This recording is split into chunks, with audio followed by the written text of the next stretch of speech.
सामगा ध्यानावस्थितं तद्गतेन मनसा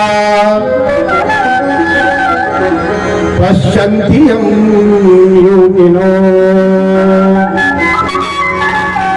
यस्यान्तन्न विदो सुरासुरगणा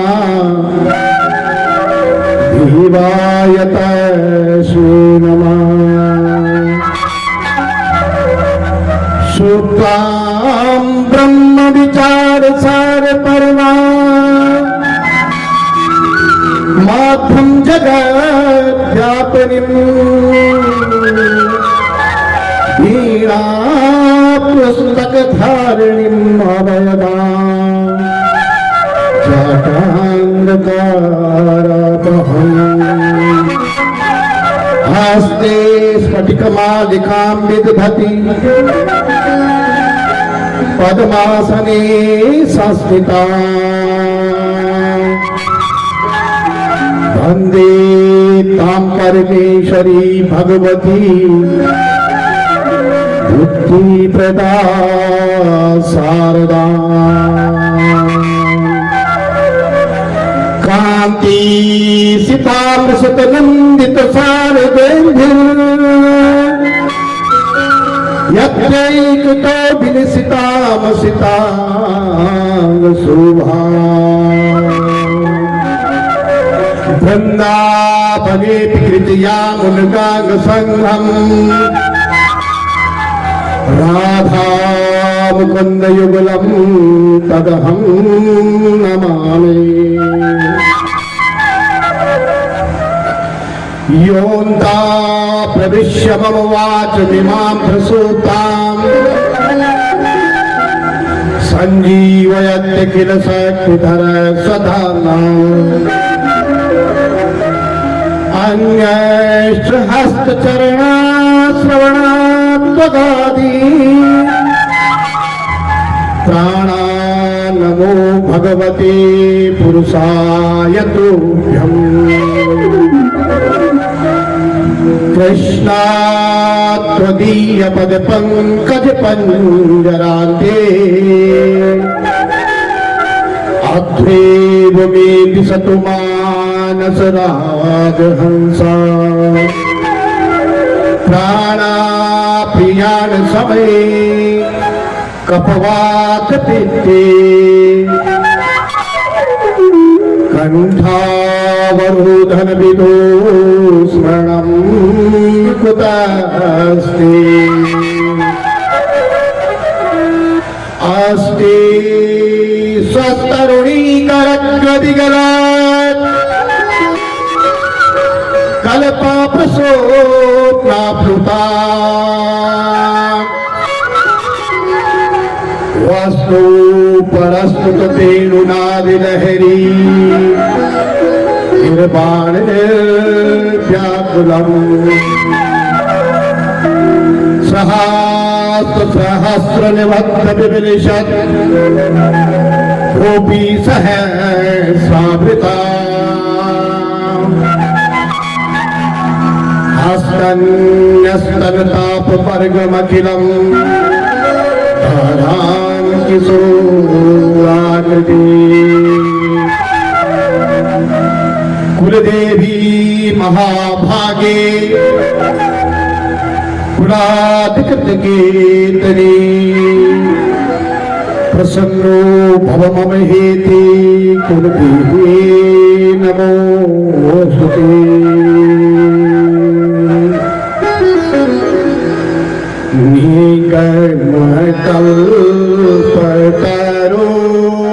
निगमकल्पतरोर्गलितं फलं सुखमुखामृतं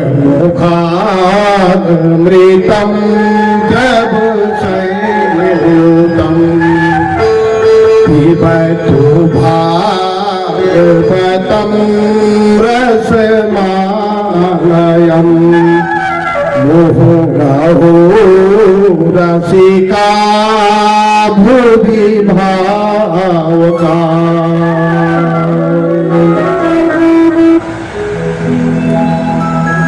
परम मंगलमयी परत आकार करुणा वरुणालय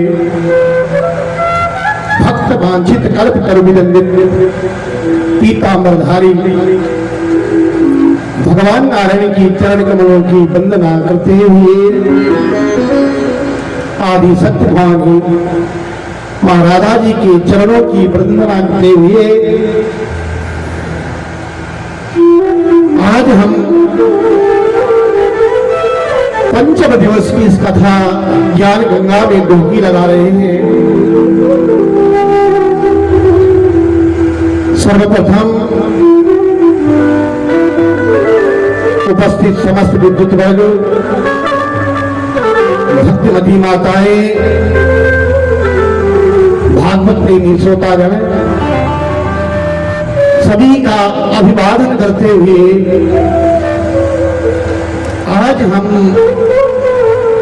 इस पंचम दिवस की ज्ञान गंगा में डुबकी लगाएंगे। जैसे पूर्व में ही हमने कहा था कि गंगा दो हैं, एक गौ गंगा और एक ज्ञान गंगा। तो गौ गंगा में तो अभी बहुत सारे भगवत प्रेमी प्रयाग क्षेत्र में गए, स्नान किया और पुनः ये ज्ञान गंगा में स्नान करने का अवसर हम लोगों को प्राप्त हो रहा है। गौ गंगा भगवान के चरण पादुका से निकली और ब्रह्मा जी ने उन्हें अपने कमंडल में धारण किया और ज्ञान गंगा भगवान के मुख से निकली। ब्रह्मा जी ने धारण किया, ब्रह्मा जी ने नारद जी को प्रदान किया और नारद जी ने श्री वेद व्यास जी को चतुश्लोकी भागवत के रूप में प्रदान की और श्री वेद व्यास जी ने इस ज्ञान गंगा का प्रचार करने के लिए 4 श्लोकों से 18,000 श्लोकों में जो है इसका वर्णन किया और पुनः सुखदेव महाराज जी को प्रदान की और सुखदेव महाराज जी ने राजा परीक्षित के माध्यम से सारे संसार को इस ज्ञान गंगा का प्रसाद प्रदान किया।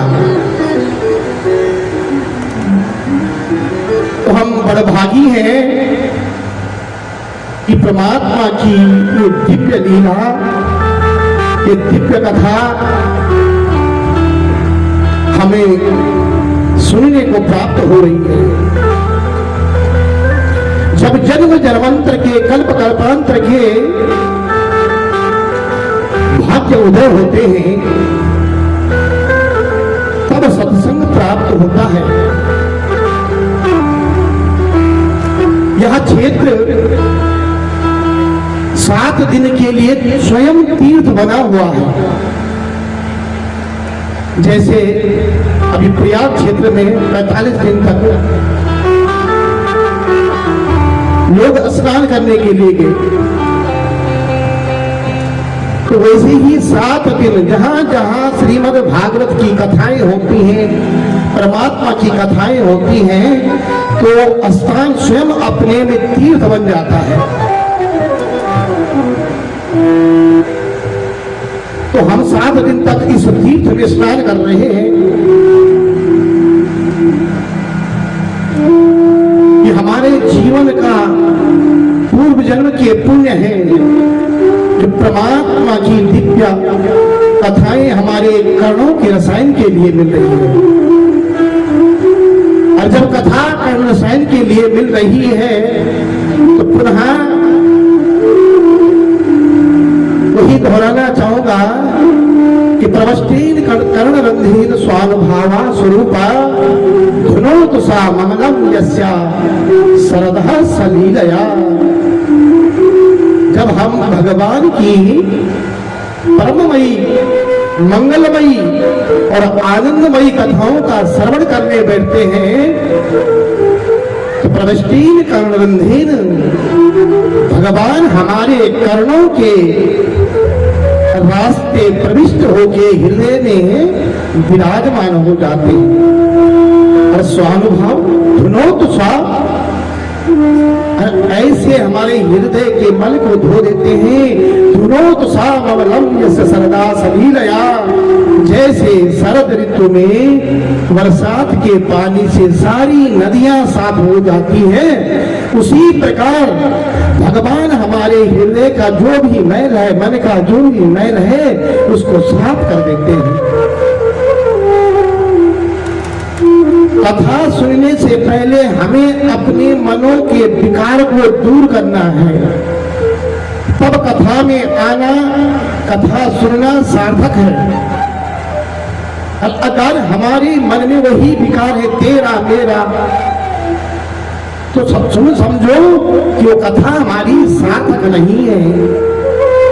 कथा सार्थक तब है जब हमारे का मन का जो मत्सर है, वह मत्सर जो है हमें न काटे। एक होता है मच्छर और एक होता है मत्सर। तो मच्छर जो है बाहर से काटता है, मत्सर जो है अंदर से काटता है। और बाह्य शरीर का कटा हुआ जो मच्छर काटो ठीक हो जाता है, परंतु जो मत्सर होता है वो काटता है तो जो है फैलता है। तो अपनी विकारों का त्याग करके जो है हमें भगवान की मंगलमयी कथाओं का श्रवण करना चाहिए। कथा आती है ना, कथा में हमें किसी दत्तात्रेय ने जो है 24 गुरु बनाए, अभी आगे कथा आएगी, और प्रत्येक से कुछ न कुछ शिक्षा ली। जिसको भी गुरु बनाया उससे शिक्षा ग्रहण की। तो कहा उन्होंने, एक व्यक्ति ने कहा कि बकरी से भी कोई सीख मिलती है कि बकरी दिन भर चरती रहती है, जो भी मिले घास पत्ते इत्यादि जो आए उसको ग्रहण कर लेती है, और जब शाम को घर आती है तो दिन भर का खाया हुआ पुनः अपनी जीवा पे वापस लाती है, और उसमें जो भी कंकड़ पत्थर हो उसको बाहर निकाल करके अच्छा अंदर ग्रहण कर देती है।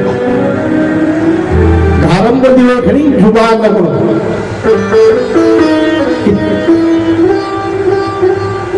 अच्छी चीज को ग्रहण करना और बुरी चीज को फेंक देना।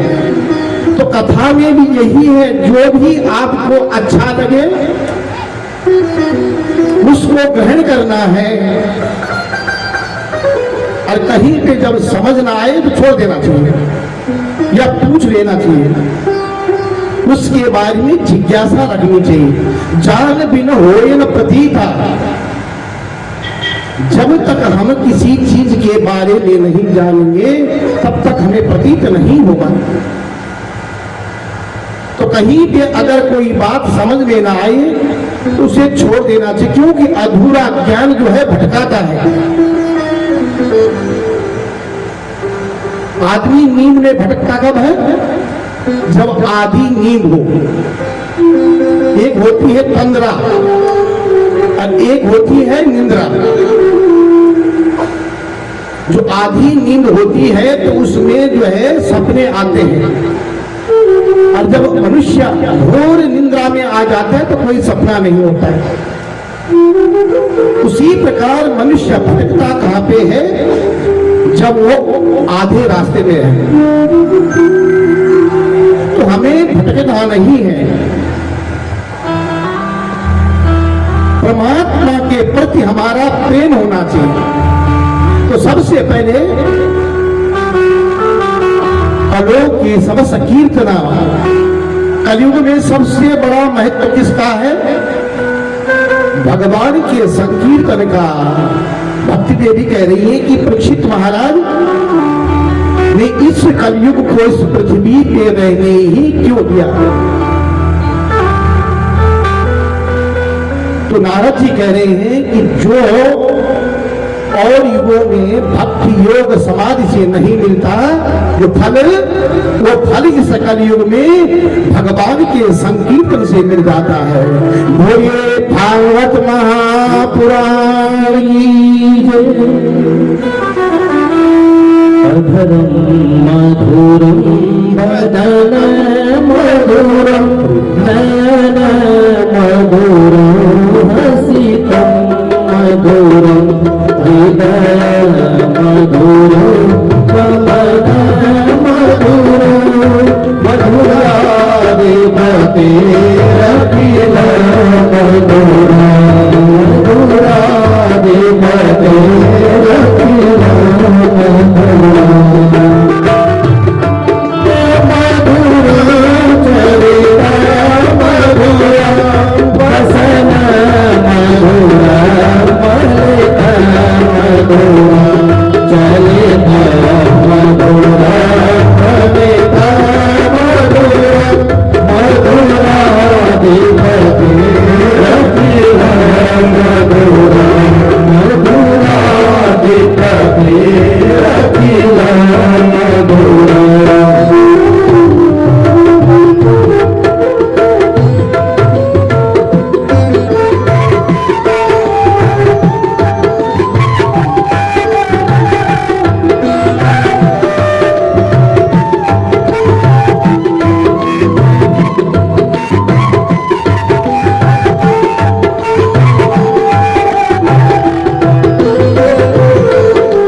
जयकारा तो जोर से होना चाहिए ना।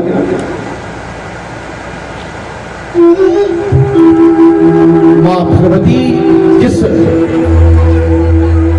गौ गंगा के बारे में हम कह रहे थे कि ये भगवती गंगा, जैसे मैंने कहा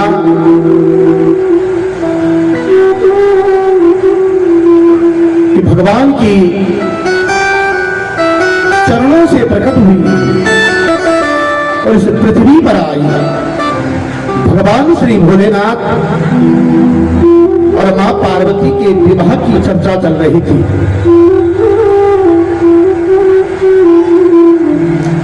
इधर मां गंगा जो हिमालय की ज्येष्ठ पुत्री है, वो भी भगवान शंकर से विवाह करने के लिए इच्छुक थी कि भगवान शंकर से जो है मेरा विवाह हो जाए। इधर मां पार्वती सोच रही है कि मैंने इतने वर्षों तक भगवान भोलेनाथ को पति रूप में पाने के लिए तपस्या देना, मां गंगा को रास्ते से हटाने के लिए दोनों ने जो है प्लान बनाया। और सरस्वती और मां पार्वती आपस में चर्चा कर रहे हैं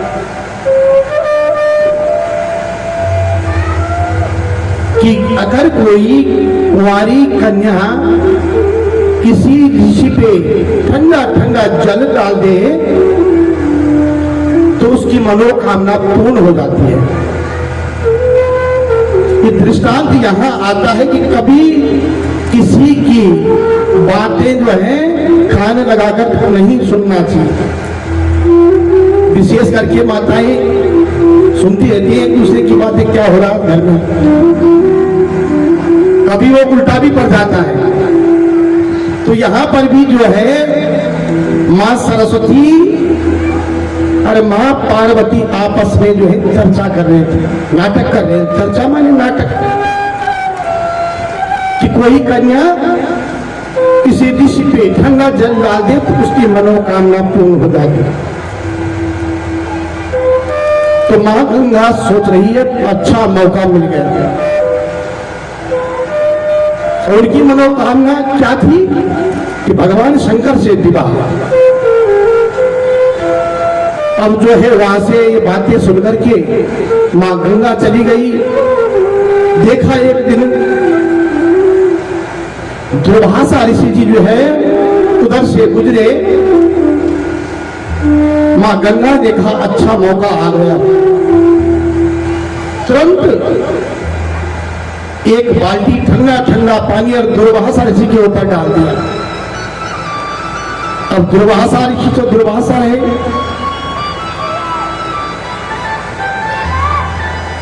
जैसे ही पानी डाला दुर्वासा ऋषि क्रोधित हो गए और क्रोधित होकर के उसे श्राप दे दिया, अरे पापी जा तू पृथ्वी लोक में जा और एक नदी के रूप में बहेगी।